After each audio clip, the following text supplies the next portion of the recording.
தினம்தோறும் விளக்கேற்ற நல்ல எண்ணெய், இதயம் நல்லெண்ணெய்.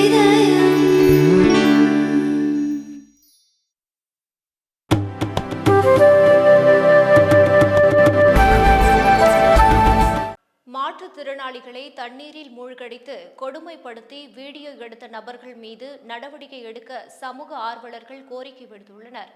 பழனியில் காலை முதலே கனமழை பெய்தது. மழையின் காரணமாக பல இடங்களில் சாலைகளில் தண்ணீர் தேங்கியது. மேலும் சாக்கடைகள், வாய்க்கால்களில் தண்ணீர் பெருக்கெடுத்து ஓட துவங்கியது. புது ஆயக்குடி பகுதியில் மாற்றுத்திறனாளிகள் வசிக்கக்கூடிய வீட்டிற்கு முன்பாக மழைநீர் தேங்கியுள்ளது. மழைநீரை அகற்ற கோரிக்கை வைத்த மாற்றுத்திறனாளிகளை கொடுமைப்படுத்தும் வகையில் தேங்கியுள்ள தண்ணீரில் தள்ளிவிட்டுள்ளனர்.